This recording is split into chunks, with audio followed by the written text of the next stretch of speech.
Last August, President Obama and Congress did something really unusual. They built a fiscal cliff. A cliff as perilous as this one. And they put the U.S. economy on course to go over this cliff at the end of the year, unless they come up with some alternative way to reduce the deficit by $1.2 trillion over the next decade. Well, it's getting closer to the end of the year, and there's no apparent progress towards diverting away from the cliff. Here's what that would mean. Taxes would go up, a lot, for almost everybody. A broad swath of domestic and defense spending would be cut. It would be a huge blow to an already fragile economy, and forecasters say it almost surely would mean renewed recession. You get the point. It's a big deal. But what would it take for us to step away from the cliff? Well, like with any budget, there's the money that comes in and the money that goes out. And when more money goes out than comes in, there's a deficit. I think we make things way, way too complicated. Let me give you 5 facts about the federal budget, which is pretty much all you need to know. Number 1, in 2011, 63% of all federal spending was on autopilot. The money went out the door without any vote of Congress to pay for promises made in the past to pay Social Security benefits, Medicare benefits for the elderly, Medicaid for the poor, farm subsidies, and of course interest on the federal debt. 63% of the money was committed before Congress even showed up, and they spent the whole year arguing about the other 37%. Number 2, 1 out of every $4 spent today goes towards health care. In 1960, health care was less than 10% of all federal spending. That was before Medicare and before Medicaid. Today it's 25%, and it's on the road over the next decade to hit 33% unless something big changes. Number 3, a lot of people think that what the federal government does is employ a lot of people.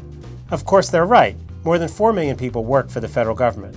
But the fact is, if you fired every single one of them, from the Secret Service agent standing next to the president, to the lady who collects tolls at Yellowstone, to the soldiers in Afghanistan, you would have saved $435 billion in wages and benefits last year. That would not have reduced the deficit by even 1/3. The point? Closing down federal agencies can save some money, but not nearly enough to solve the problem. Number 4, we spend a lot of money on defense. $700 billion on defense in 2011. That was 1 out of every $5 the government spent. Our defense budget is now bigger than the defense budgets of the next 17 countries combined. We spend more on defense than China, Britain, France, Russia, Japan, Saudi Arabia, Germany, India, Italy, Brazil, South Korea, Australia, Canada, Turkey, the United Arab Emirates, Spain, and Israel put together. Number 5. The share of income most American families pay in federal taxes has been falling for more than 30 years. According to the Congressional Budget Office, the nonpartisan number cruncher for Congress, in 1981, the middle of the middle class paid 19.2% of their income in income, payroll, and other federal taxes. In 2007, that percentage was 14.3%. So how has the government managed to spend more and more? 1, the rich paid more of the taxes, partly because they made more of the income, and 2, we borrowed. We borrowed 36 cents for every dollar we spent, much of it from abroad. So if you decide how much to spend on benefits, how to slow the growth in healthcare spending, how many employees the government needs, what to do about defense, and how much to tax people, you've pretty much solved the deficit problem. Everything else is detail. Easier said than drawn.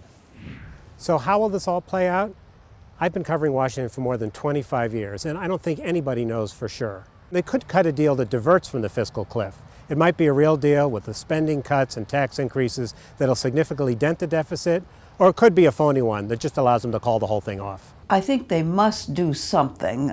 They don't want this fiscal cliff to happen.